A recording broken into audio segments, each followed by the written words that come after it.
27 अगस्त को बिहार के दरभंगा में वोटर अधिकार यात्रा के दौरान, जो कि राहुल गांधी जी और तेजस्वी यादव जी के द्वारा जिसका नेतृत्व किया जा रहा था, इस यात्रा में मंच से नरेंद्र मोदी जी की मां को लेकर अपशब्द कहे गए, नरेंद्र मोदी जी का अपमान किया गया। इसके बाद ये विषय लगातार तूल पकड़ता रहा और हमने ये भी देखा कि बिहार में कांग्रेस और बीजेपी के कार्यकर्ता आमने सामने आए, वे टकराए और इसके बाद ये मामला आगे बढ़ता रहा। मोदी जी सामने आए और उन्होंने इस संदर्भ में अपनी बात को रखा। उन्होंने कहा, ये केवल मेरी मां का अपमान नहीं है, बल्कि देश की हर महिला का अपमान है और देश की जनता यह सब देख रही है और वह उन्हें माफ नहीं करेगी। तो ये सारा का सारा मुद्दा महिलाओं के सम्मान से होकर जुड़ गया। बिहार में ये मामला इसलिए अधिक गर्म है, इसे लेकर राजनीति इसलिए अधिक गर्म है क्योंकि बिहार में ही राहुल गांधी जी की वोटर अधिकार यात्रा हुई और बीजेपी और कांग्रेस वहां पर आमने सामने इसलिए है, राजनीति अधिक इसलिए गर्म है क्योंकि वहां पर आने वाले समय में चुनाव होने वाले हैं। इसे लेकर सभी राजनीतिक दल तत्पर हैं, तैयार हैं और एक दूसरे पर आरोप प्रत्यारोप लगा रहे हैं। इसी दिशा में आगे बढ़ते हुए बीजेपी ने इस मुद्दे को लेकर, महिलाओं के सम्मान से जुड़े इस मुद्दे को लेकर बीजेपी ने स्पष्ट किया कि वह बिहार बंद करेगी और इस बात का ऐलान हुआ कि 4 सितंबर को बिहार बंद किया जाएगा। बिहार बंद हुआ और इसके कई प्रकार से इसका जो प्रभाव था वो देखने को मिला। तो बिहार बंद के इस ऐलान के बाद 4 सितंबर को बिहार बंद का ये जो पूरा का पूरा कार्यक्रम था, ये बीजेपी के द्वारा लीड किया गया। एनडीए से जुड़े सभी दल के कार्यकर्ता सड़कों पर उतरे, नारेबाजी हुई और कई जगह से ऐसी तस्वीरें भी देखने को मिली जिसके बाद सवाल उन पर भी उठने लगे।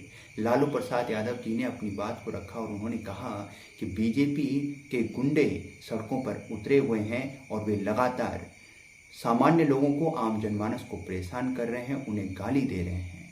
तो क्या मोदी जी ने उन्हें खुला छोड़ दिया है और इस तरह का आदेश दिया है कि वे सड़कों पर बिहार बंद के नाम पर इस तरह से घटनाओं को अंजाम दें? बिहार में कई तरह की तस्वीरें सामने निकल कर आई, यहाँ तक कि पटना हाईकोर्ट के जज की गाड़ी को भी रोक दिया गया, कई वकीलों के साथ और इसी तरह से अन्य जो कर्मचारी सरकारी थे उनके साथ टकराव देखने को मिला। इसके वीडियो सामने निकल कर आए। इसकी वजह से बीजेपी के बिहार की पूरी जो उनका संगठन है उस पर सवाल भी उठने लगे और जैसा मैंने कहा कि लालू प्रसाद यादव जी ने इस संदर्भ में अपनी बात को रखा। हालांकि जो एक्सपर्ट हैं उनकी माने तो उनका ये कहना है कि एक अनावश्यक कदम था जो बिहार बंद को लेकर बीजेपी के द्वारा उठाया गया है, क्योंकि इससे पहले लोगों की सहानुभूति जरूर थी। मोदी जी की मां को कहे गए अपशब्दों को लेकर बिहार के जनमानस में सहानुभूति थी, लेकिन इस आक्रोश रैली के बाद यूं कहें कि उस सहानुभूति को जैसे एक तरह से इस आक्रोश रैली में सामने लाकर रख दिया गया है, इस सहानुभूति को कमजोर कर दिया गया है। जनमानस में जो वो सहानुभूति का एक भाव था वो इस रैली में कमजोर हो गया है। तो यहाँ पर कई तस्वीरें सामने निकल कर आई, इसलिए इसे अनावश्यक भी कहा गया है। हालांकि ये भी कुछ तरह से कहना है कि बीजेपी को अपने कोर वोटर को एक्टिव करना था, इसीलिए वो इस मुद्दे पर तमाम लोगों को सामने लाना चाहती थी, बिहार में अपने कार्यकर्ताओं को एक्टिव करना चाहती थी। दूसरी बात ये भी है कि मोदी जी की छवि को लेकर उन्हें एक नायक बनाए रखने के लिए छोटे छोटे मुद्दों पर भी मोदी जी के संदर्भ में बीजेपी हमेशा जो है इस तरह से चीज़ों को सामने लाकर रखती है, जिससे कि बीजेपी की में मोदी जी की, देश भर में जो मोदी जी की एक महानायक की जो छवि है वो बनी रहे। तो इस तरह के छोटे छोटे मुद्दों पर भी बीजेपी के कार्यकर्ता, उन्हें जो है इस तरह से अपनी प्रतिक्रिया को सामने रखना होता है। इस तरह से भी एक्सपर्ट इस विषय को सामने रख रहे हैं कि बीजेपी का जो ये कदम है, जिसमें इस तरह से बिहार बंद में कई तस्वीरें निकल कर आई हैं कि आम जनमानस जहां परेशान हो रहा है, तो इसके पीछे कारण क्या हो सकता है, तो कुछ इस तरह से भी इसके पीछे कारकों को दर्शाया गया है। दूसरा, महिलाओं के वोटर्स को, जो महिला वोटर हैं बिहार में, बीजेपी की, एनडीए की, नीतीश कुमार जी की, उन्हें अधिक मजबूती देना, उन वोटर्स को और अधिक मजबूती से अपने साथ जोड़ना, उन्हें स्थापित करना अपना एक परमानेंट वोटर के तौर पर, वहाँ भी ये मुद्दा काम करेगा, क्योंकि ये मुद्दा भावनात्मक है, महिलाओं से जुड़ा है, नरेंद्र मोदी जी की मां से जुड़ा रहा, इसलिए ये मुद्दा बिहार की महिलाओं के लिए महत्वपूर्ण हो जाता है। और जहाँ तक हम जानते हैं, देखिए बिहार की जो सरकार है, नीतीश कुमार जी की सरकार है, जिन्हें सुशासन बाबू कहा जाता है, उन्होंने आरजेडी को कई समय से जो पीछे रखा, वे लगातार आगे निकलते रहे। इसके पीछे महिला वोटर का भी एक महत्वपूर्ण हाथ माना जाता है। क्यों माना जाता है ये समझें, क्योंकि वहाँ पर महिलाओं का जोरदार समर्थन है नीतीश कुमार जी को। और इसीलिए अगर आप देखेंगे कि नीतीश कुमार जी का उनकी योजनाओं में महिलाओं को लेकर विशेष ध्यान रखा जाता है। कई ऐसी योजनाएं हैं, आप यदि देखें तो बिहार में जीविका दीदी को से जुड़ी जो योजना है, उसमें स्वयं सहायता समूह में जितने भी ये जुड़े हैं जीविका दीदियाँ, तो उनको यदि उन्होंने 3 लाख से अधिक लोन लिया है बैंक से, तो उनके ब्याज में 3% तक कटौती कर दी गई। इस प्रकार से उन्हें लाभ पहुंचाने की कोशिश की गई। तो उनके वेतन को भी दोगुना कर दिया गया। तो इस तरह से महिलाओं को के जो महिला वोटर हैं जेडीयू का और एनडीए का, उसे साधने का प्रयास है। और ये वोटर उनका बेहद मजबूत है, यही उन्हें सरकार में बिठाता है। इसके अलावा अगर आप देखें तो जो आशा और ममता कर्मचारी हैं वहाँ पर, उनके जो तनख्वाह है, उनका जो वेतन है, उसको भी बढ़ाया गया। आशा बहनें जो हैं उनके वेतन को 1000 से 3000 कर दिया गया। वहीं जो ममता बहनें हैं उनको प्रत्येक जो डिलीवरी पर, उस सेवा पर उन्हें 300 से उनके वेतन को 600 कर दिया गया। आने वाले समय में लगभग 29,000 आशा बहनों की सेवा में बहाली की जाएगी। तो इस प्रकार की योजनाएं महिलाओं को साधने के लिए जेडीयू की तरफ से पूरा प्रयास किया जाता है कि वे उन महिला वोटर को जो कि उन्हें सत्ता में लाते हैं, उन्हें उनका ख्याल रखें, उनका ध्यान रखें अपनी योजनाओं में। अगर आप देखें तो वहाँ पर महिलाओं को लेकर उनके, क्योंकि जो सामाजिक सुरक्षा पेंशन है जिसे हम उसमें जो है, जो बुजुर्ग हैं, जो महिलाएं विधवा हैं, और इसके अलावा जो दिव्यांग हैं, या इसे सामाजिक सुरक्षा योजना आप कहें, उसमें लगभग 1 करोड़ 9 लाख के करीब महिलाएं इससे जुड़ी हैं। और उनके पेंशन को 400 से 1100 कर दिया गया। तो ये परिवर्तन जो 400 से 1100 है, ये भी बड़ा प्रभाव डालेगा। तो इन योजनाओं से बड़ी संख्या में महिलाओं को साधने की कोशिश की जाती है।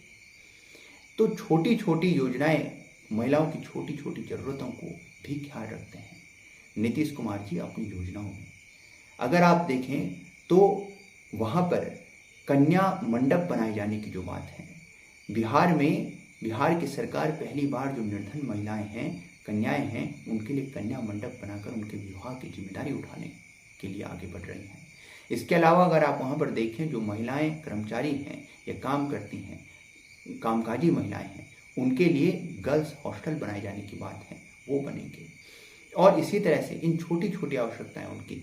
इसके अलावा जो महिलाएं ई रिक्शा खरीदना चाहती हैं, उनके लिए भी सब्सिडी का प्रावधान है। इस तरह से उनके रोजगार और उनकी शिक्षा के लिए भी प्रोत्साहन में कार्य करें। इन छोटी छोटी उनकी आवश्यकताओं पर काम करना। इसके अलावा जो जिस तरह से डोमिसाइल को लेकर उनकी पॉलिसी है, महिलाओं को जो 35% आरक्षण है सरकारी सेवाओं में, उसे लेकर भी डोमिसाइल जो पॉलिसी है बिहार सरकार की, उसे लागू करना। इससे बाहर की जो लड़कियां हैं, बाहर की जो महिलाएं हैं, वो बिना डोमिसाइल के वहाँ पर आरक्षण हासिल नहीं कर सकेंगी। तो ये जो योजनाएं हैं, ये बिहार में महिलाओं के वोट को पक्का करती हैं एनडीए सरकार के लिए, जेडीयू के लिए, नीतीश कुमार जी के लिए।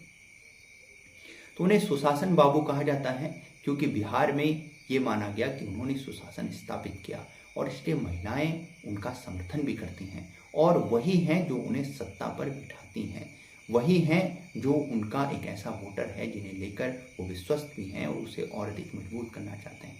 कारण एनडीए का भी यही है, बीजेपी का भी यही है, इस मुद्दा को लेकर जो ये मुद्दा उठाया जा रहा है। तो इस मुद्दे में क्योंकि महिलाओं का सम्मान जुड़ा है, इस मुद्दे में भारतीय संस्कृति जुड़ी है, बीजेपी का रुख साफ है, वो इस मुद्दे को भारतीय संस्कृति से जोड़कर देख रही है और इसे इसी प्रकार से प्रस्तुत कर रही है।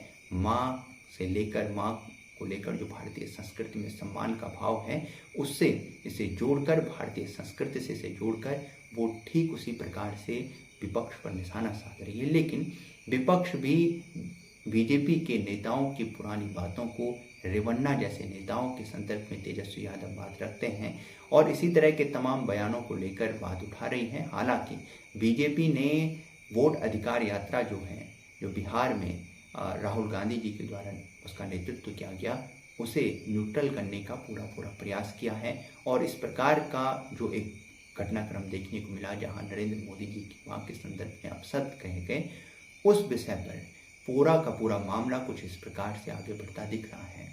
तो बिहार बंद की ये घटना, इसमें काफ़ी कुछ तस्वीरें निकल कर सामने आई और एक्सपर्ट अलग अलग तरह से इसको रखते हैं। हालांकि ये भी कहना है बिहार बंद की जो घटना है ये भी वोट बैंक पर प्रभाव नहीं डालेगा। और क्यों नहीं डालेगा? क्योंकि ये मुद्दा जो है ये दूरस्थ क्षेत्रों तक पहुंचने वाला मुद्दा नहीं है। ये शहरी और पढ़े लिखे लोगों के लिए ये विषय है, ये मुद्दा है। और जो वे लोग हैं, शहरी लोग हैं, वो पहले से ही बीजेपी के साथ जुड़े हैं, तो बीजेपी के वोट बैंक पर इससे कोई फर्क नहीं पड़ने वाला है, ये भी एक्सपर्ट का कहना है। आपका इस संदर्भ में क्या मानना है, क्या विचार है, कमेंट बॉक्स में लिखिएगा। यदि वीडियो पसंद आए तो लाइक कीजिएगा, शेयर कीजिएगा, हमारे चैनल को सब्सक्राइब कीजिएगा।